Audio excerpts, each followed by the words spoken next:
I'm going to put up a slide, and it's a question for you all. Here we go. What's next? If I had $1 for every time people ask me that question, what's next for you in your life? What's next for the Global Truth Center? Especially in Palm Springs, they're like, so what's next for us? And I'm like, I don't know. I don't know. If I thought I knew, I'd be doing what Thor was talking about, trying to plan the steps for something as opposed to staying open to what is next. Because when I do know what's next, I take action. But I first have to give the question a moment. So my question to you today is, what's next for you? As we step out of an old year into a new year, what's next, Mindy? You don't need an answer to this, obviously. Karen and Brad, I know some of your things you're doing in the upcoming year, but what's next for you consciously, in consciousness? What's next for you in the development of your mind? What's next for you in terms of finding out who you are? What's next for you in terms of remembering who you are? What's next? So that's a question I want you to think about over the next few days. What is next? Because ultimately, at the end of the day, you're part of this infinite intelligence that we call God, that we call the quantum field. You are that energy that's constantly bubbling up. That energy, that pure potentiality knows what's next, because it is constantly evolving into what's next. You don't have to help it. What you do have to do is guide it in your own life. So the question, what's next, begs you to ask yourself inside the deepest level, what do I want to be doing now? What wants to come through me now? So some of the lyrics that Mindy just sang, one of the ones that I loved so much was, go on and reignite impossible dreams. Oops. And we're gone. No, here it is. Go on and reignite impossible dreams. Be the one you never thought you could be. Come alive this moment. So our theme for the new year is come alive in 25. What impossible dreams have you given up on?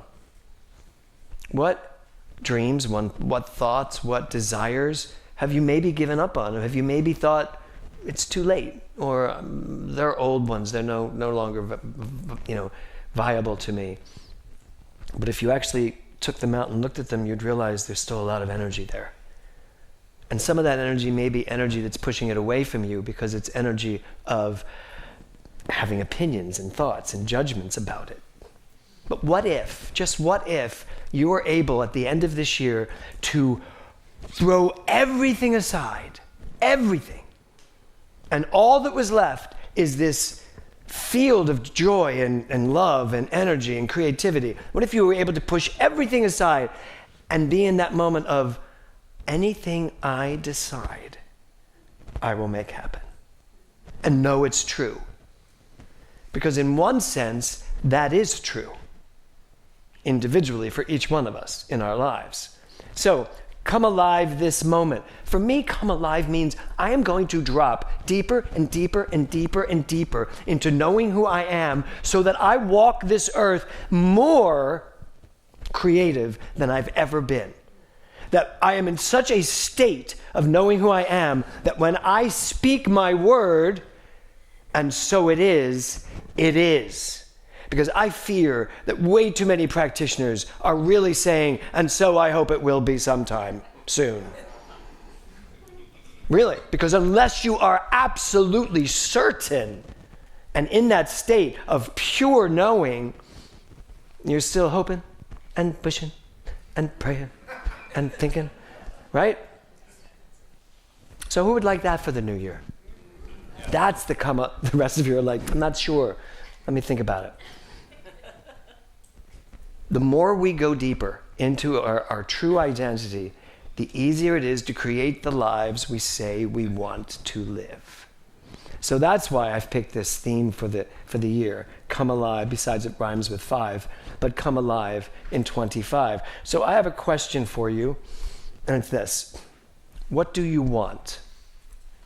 You're all here today, sitting here, and all of you online, all of you that are watching online, you're here, virtually or in person.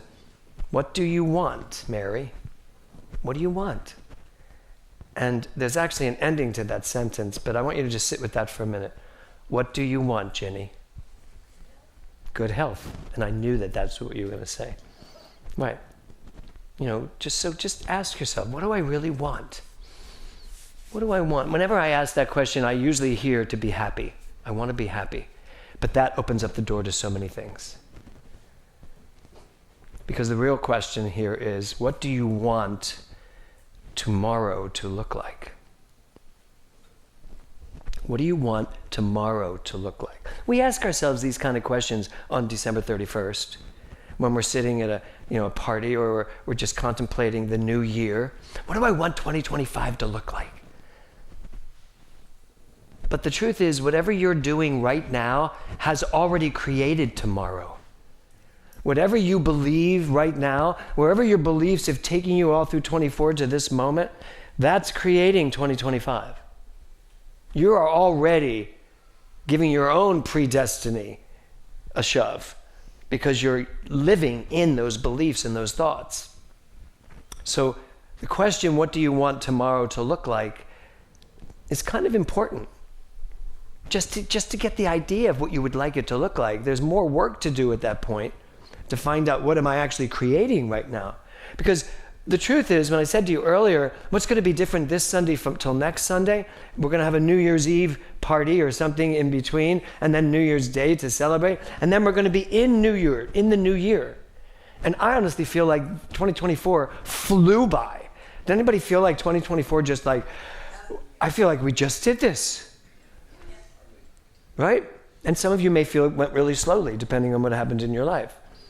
But I can tell you that what's going to be different today to next week is absolutely nothing unless something happens to you, unless you do something.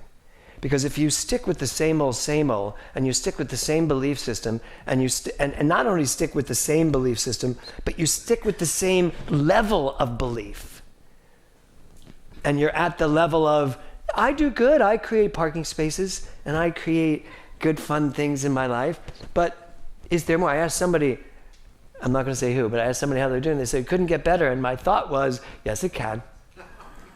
It can. But I get the concept, because the concept of it can't get any better is a deep concept if it's being lived, and this person actually does live this. But that's that level. It could not get any better because I know who I am so profoundly. Now I just have to get my ducks in a row of what I want to do with it. How do I want to live from this? So what do you want tomorrow to look like? And here's the title of my talk today. Why will it be different? Why will it be different? Why will you be different next Sunday from this Sunday? And you've all been sitting here, many of you have been sitting here many Sundays.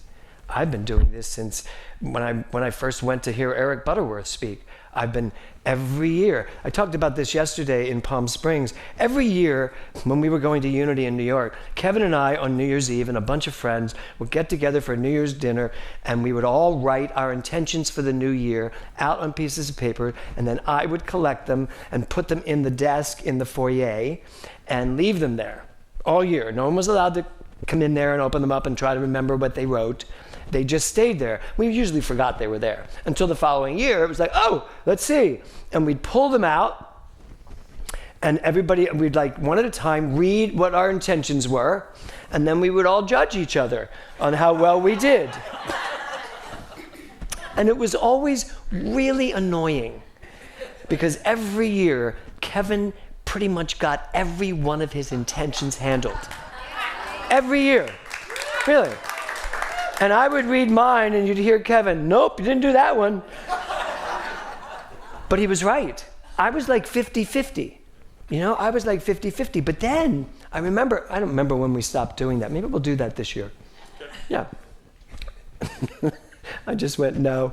I don't remember when we stopped, but I remember at one point listening to everyone's intentions for the new year, and I'd already been working with Eric Butterworth and studying with him for a couple of years. And no, it was when we were in LA. We'd moved to LA, but a lot of our friends had moved here as well, and we did that. And I remember hearing all the intentions and going, wow, we just don't intend big enough. And I even thought of myself, I went, I'm actually trying to hedge my bets so next year I actually have a clean slate. So let's intend some simple things here, folks. But that's not what it's about. How big are your beliefs? And are your beliefs big enough to support the intentions that you innately have deep inside? And that's the question for today as we move into this New Year's Eve, New Year's Day thing. What will be different? And when I asked that last night in Palm Springs, someone said, what will make it different? And they said, what will be different? And they said, I'll be different. But how? How will you be different? What is it that changes you? What is it in you that changes your life? What is it in you that makes your world different? You really need to think about this. Because what it is what you're believing, what you're thinking. Carl Jung said this: we cannot change anything until we accept it. As you all know, I start BODS on Thursday morning at 7 a.m. And I was looking for a specific slide for one of my PowerPoints. And I found this slide and I saw this lady standing in the mirror. But my first thought was she was not judging herself. She actually has her head tilted in such a way of like, not bad.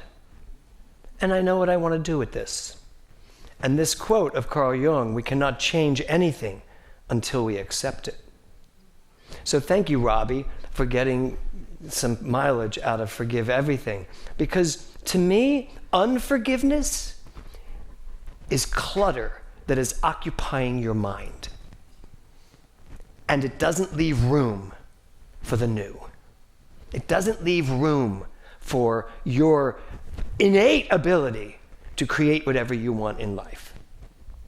So one of the things I'm going to ask you to do between now and Wednesday at midnight, Wednesday at midnight? Tuesday at midnight, Wednesday morning, I'm going to ask you to pay attention and go in there and do some research on yourself. What is it that you don't accept about yourself, finally?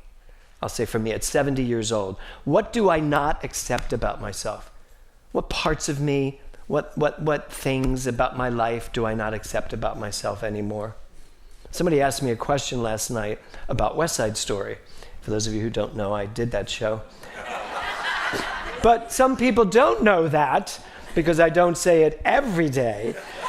But it was a great question. And she kind of nailed me on it. She said, so why was West Side Story such a horrible experience for you?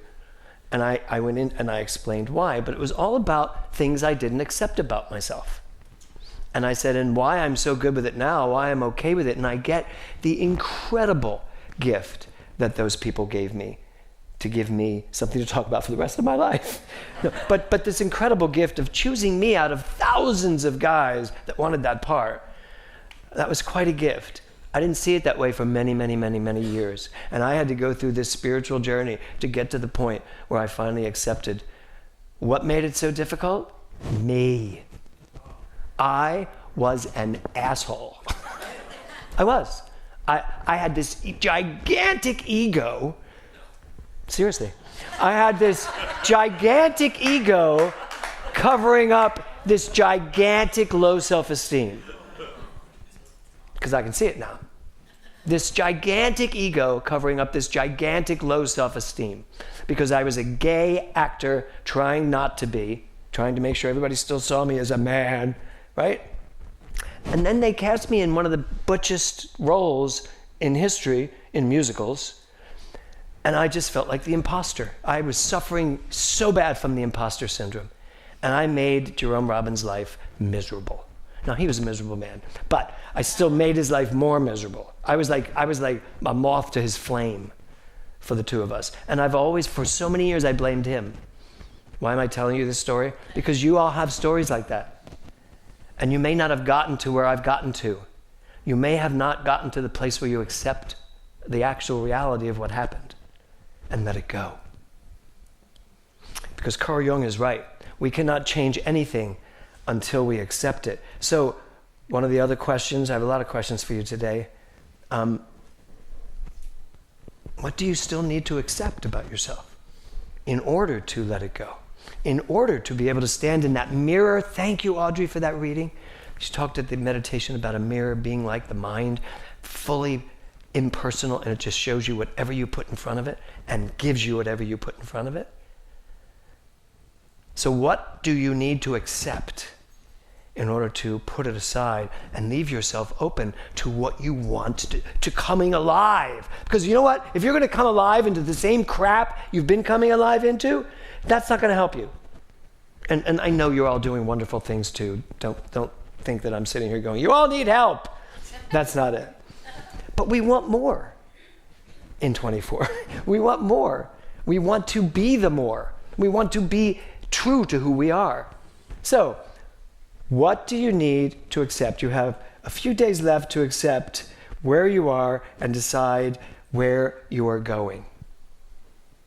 And that's the thing. What's next? Where are you going? You know you can't go anywhere if you don't know where you are. It's kind of hard to go anywhere when you don't know where you are. You wouldn't know which direction to walk in. You wouldn't know where to go. So I'm giving you the opportunity here and asking you to take the opportunity for yourself to really ask, what do I need to accept about myself, about my life, about the past, about the history? If you hear yourself telling the same victim story over and over and over again, that needs to be accepted and let go of. Because it's not serving you. It is keeping you in a hole that you will never crawl out of. This is the year to put all of that into perspective. This is the year to get all of that and make perfect sense out of it. So, you know we live in a pretty materialistic world, yes? Wouldn't you say? We live in a pretty materialistic world. We pretty much gauge our lives by what we see, feel, taste, touch, hear. You know, it's all this stuff out here, our houses, our cars, our clothes. And I'm not saying that's a bad thing. It's not. But when we live from that perspective, the materialistic perspective, the Newtonian perspective, when we live from that, our belief system suffers because we tend not to believe anything that we can't see, hear, taste, and touch. And when we live from that perspective, that materialistic Newtonian place, when we live from that, we don't tap into that part of ourselves that has the ability to create anything, not just what we see. So Doug Draper led me to a podcast which is called The Telepathy Tapes. I got on the treadmill in Palm Springs. I'm going to get emotional for a minute. And I thought, you know, Doug's never led me wrong. He's always steered me in the right direction. So I turned on this podcast. I don't listen to podcasts when I'm running, when I'm on the treadmill, because I like to close my eyes and just listen to classical music and disappear. But I turned it on. I said, I'll give it a minute, 2 minutes, and then I'll turn over to the guitar solos. Well, I didn't. I spent the half hour or whatever it was with the whole podcast of the first one. And it was about consciousness. But it was really about consciousness, but it was about these tapes, this documentary really that's being done on autistic children and how autistic children can communicate telepathically.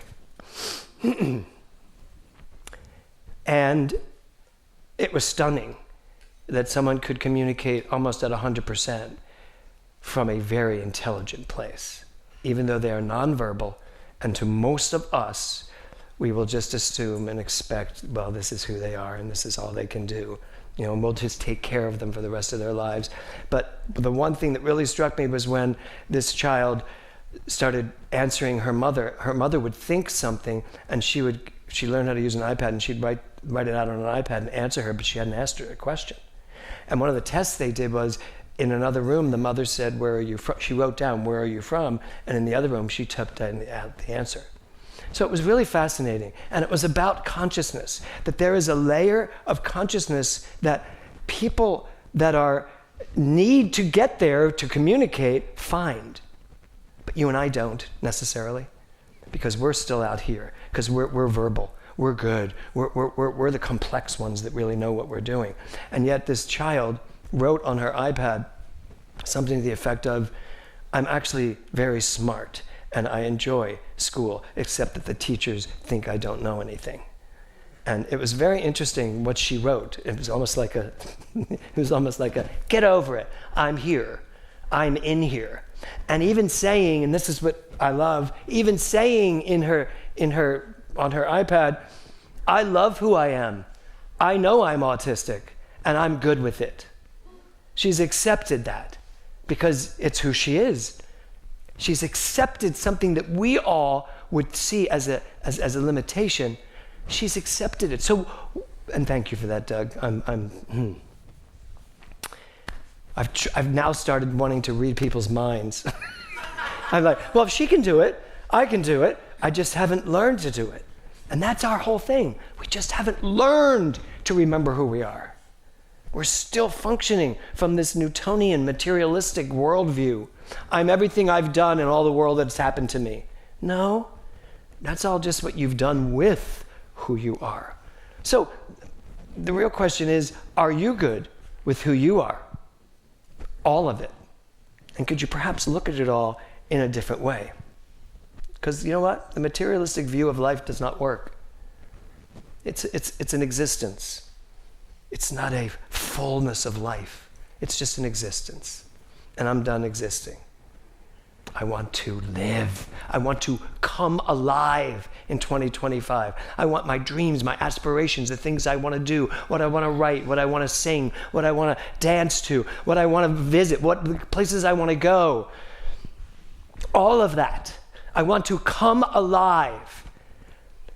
If this little girl can type onto an iPad that she is brilliant and knows who she is and is good with it and loves all these things, why can't I? I can, and so can you. So what do you need to accept? I'd like you to read this. For the past 33 years, I have looked in the mirror every morning. This is the theme today, Audrey. I've looked in the mirror every morning and asked myself, if today were the last day of my life, would I want to do what I'm about to do today? And whenever the answer has been no for too many days in a row, I know I need to change something. Steve Jobs. So question, how many of you have had too many days in a row where you have come to the conclusion you're not really that excited about what you're about to do that day? It's just something to think about. Change it up. Make a decision. Come alive. Choose something else. Now, most of us don't choose something else because we don't think we can. We think we're incapable of it somehow. But you know you're not incapable. You know you are capable of whatever you decide to do. So, what do you want? In this quantum field, this quantum world, you are evolving, whether you know it or not. You are evolving because life is evolving, because the universe is evolving. Everything about you changes every single moment. Something new is happening inside your body, something new is happening inside your mind, something new is happening inside this universal field of pure creativity. It is constantly moving. It is riveting, if you really think about it, that the universe is constantly moving and expanding and growing. And so are you. But as Jeff Bezos says, what's dangerous is not to evolve. Now, the truth is you can't not evolve. You can't not evolve. But you know what you can do? Ignore it. You can put up your walls. All that in you is evolving and growing, and there's that in you that knows more than you could ever possibly dream to know. But you can keep putting your hand up and saying, stop. No, this is what's the truth. This is what I know. And all of that can keep you right back here behind the wall. So, why will it be different? Why will next Sunday be different than this Sunday? Well, Ultimately, at the end of the day, things change because you change. And you change because you decide to change. And once you decide to change, you then have opinions and judgments about what's changing. And then when things change around you that you don't like are changing, then your opinions and your judgments, and just look at the political field right now, all those judgments and opinions and all that negative energy literally takes up the space in your life where you could be coming alive. So as we finish this year, we have two things to do. Accept everything that has come this far in your life. Accept it all. Love it all. Be willing to see yourself as something so magnificent, so perfectly born, reborn in December, to come alive in January. So that's the first thing, accept it. And the second thing is to give yourself the opportunity to know yourself better. That's what this year has to be about. If you're going to come alive, it's because you're going to know yourself better. Because there is someone inside of you that's not who I see. It's not my opinion of you. It's not what I think you look like. Or it's not what I think you sing like. Or it's not what I think you sound like. It's not your political choices. It's not your gender choices. It's not your sexual choices. It's none of it.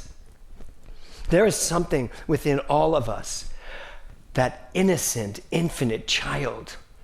I wish there was an iPad we could find that we could just communicate from that space. Because that's what that little girl was communicating from, that space.